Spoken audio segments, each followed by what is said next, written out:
नमस्कार मित्रों, आज हम लेकर आए हैं आपके लिए शारदीय नवरात्रि की पूजन सामग्री, हवन सामग्री, पूजा विधि और माता रानी की कथा, या फिर आप इसे यूं भी समझ सकते हैं इस नवरात्रि की कथा।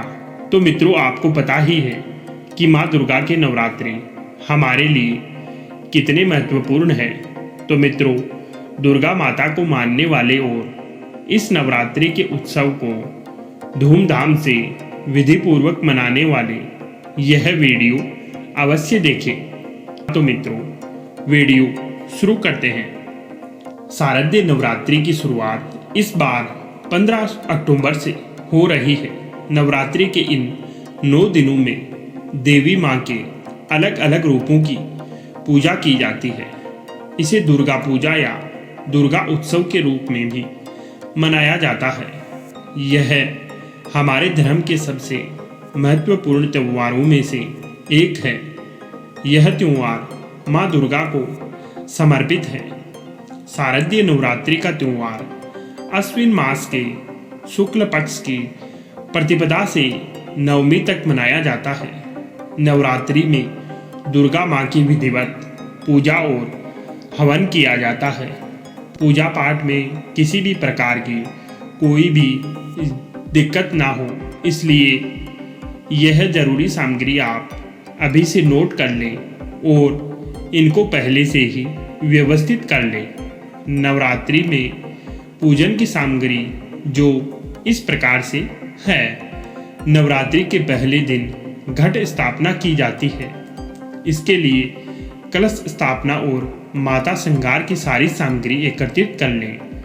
नवरात्रि की पूजा के लिए जरूरी सामग्री इकट्ठी कर लें। माता रानी की पूजा में शंख, सिंदूर, रोड़ी, मोड़ी, कपूर, धूप, लाल पुष्प या पुष्पहार, सुपारी, साबुत हल्दी की गांठ, आसन, चौकी, पंचमेवा, जायफल, जावित्री, कमलगट्टा, नैवेद्य, बतासा, मधु, शक्कर, गंगाजल, नारियल, फल आदि चीज़ों की आवश्यकता पड़ती है। इसलिए नवरात्रि का उत्सव शुरू होने से पहले ही इन चीज़ों को घर पर लाकर रख लें। कलश पर रखने के लिए पल्लव की जरूरत पड़ती है।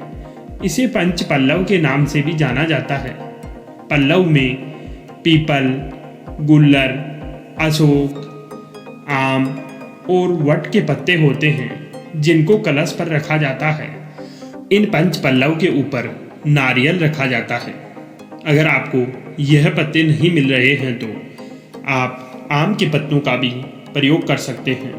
नवरात्रि की पूजा में घट स्थापना पर जो बोया जाता है, जो बहुत ही शुभ माना जाता है, इसलिए अभी से जो घर में लाकर रख लें। माता रानी की नवरात्रि में माता रानी की श्रृंगार की सामग्री इस प्रकार है। नवरात्रि में माता रानी को श्रृंगार की सामग्री अर्पित की जाती है। माता रानी को 16 श्रृंगार अर्पित करने से घर में हमेशा सुख समृद्धि बनी रहती है।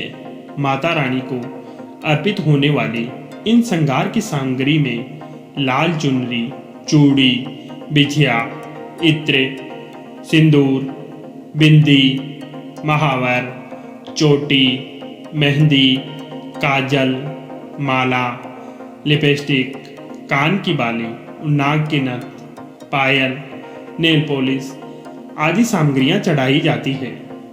नवरात्रि में हवन की सामग्री इस प्रकार है। नवरात्रि में पूरे 9 दिन हवन किया जाता है। इसके लिए हवन कुंड, आम की लकड़ी, काले तिल, कुमकुम, जौ, पंचमेवा, अक्षत, धूप, घी, लौंग का जोड़ा, लोबान, गूगल, कमलगट्टा, कपूर, सुपारी और हवन में चढ़ाने के लिए भोग की व्यवस्था पहले ही कर लेनी चाहिए। नवरात्रि के पूजन की विधि इस प्रकार से है। सबसे पहले पूजा स्थल और माँ दुर्गा की प्रतिमा को गंगा जल से शुद्ध कर लेना चाहिए। इसके बाद माँ को अक्षत, सिंदूर, लाल पुष्प अर्पित करना चाहिए। माता रानी को फल और मिठाइयाँ अर्पित करनी चाहिए। इसके बाद धूप जलाकर पूजा की शुरुआत करें। नवरात्रि में दुर्गा सप्तशती का पाठ जरूर करना अति उत्तम माना जाता है। मान्यता है कि माता रानी इससे शीघ्र प्रसन्न होती है और हमें मनोवांछित फल की प्राप्ति होती है और भक्तों पर अपनी कृपा बरसाती है।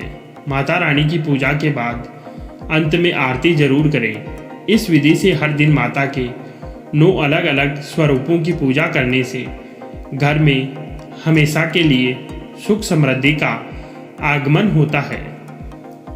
शारदीय नवरात्रि की कथा। एक नगर में एक ब्राह्मण रहता था। वह माँ भगवती दुर्गा का परम भक्त था। उसकी एक कन्या थी। ब्राह्मण नियम पूर्वक प्रतिदिन दुर्गा माता की पूजा और यज्ञ किया करता था। सुमति ब्राह्मण की बेटी भी प्रतिदिन इस पूजा में भाग लिया करती थी। एक दिन सुमति खेलने में व्यस्त होने के कारण भगवती पूजा में शामिल नहीं हो सकी। यह देख उसके पिता को क्रोध आ गया और क्रोधवश उसके पिता ने कहा कि वह उसका विवाह किसी दरिद्र और कोढ़ी से करेगा। पिता की बातें सुनकर बेटी को बड़ा दुख हुआ और उसने पिता के द्वारा क्रोध में कही गई बातों को सहर्ष स्वीकार कर लिया। कई बार प्रयास करने से भी भाग्य का लिखा नहीं बदलता है। अपनी बात के अनुसार उसके पिता ने अपनी कन्या का विवाह एक कोढ़ी के साथ कर दिया। सुमति अपने पति के साथ विवाह कर चली गई। उसके पति का घर न होने के कारण उसे वन में घास के आसन पर रात बड़े कष्ट में बितानी पड़ी। गरीब कन्या की यह दशा देखकर माता भगवती उसके द्वारा पिछले जन्म में की गई उसके पुण्य प्रभाव से प्रकट हुई और सुमति से बोली, हे कन्या, मैं तुम पर प्रसन्न हूँ। मैं तुम्हें कुछ देना चाहती हूँ। मांगो, क्या मांगती हो? इस पर सुमति ने उनसे पूछा कि आप मेरी किस बात पर प्रसन्न हैं? कन्या की यह बात सुनकर देवी कहने लगी, मैं तुम पर पूर्व जन्म के तुम्हारे पुण्य के प्रभाव से प्रसन्न हूँ। तुम पूर्व जन्म में भील की पतिव्रता स्त्री थी। एक दिन तुम्हारे पति भील द्वारा चोरी करने के कारण तुम दोनों को राजा के सिपाहियों ने पकड़कर तुम्हें कैद खाने में बंद कर दिया था।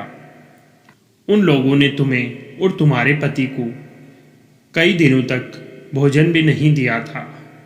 इस प्रकार नवरात्रा के दिनों में तुमने न तो कुछ खाया और न ही जल पिया।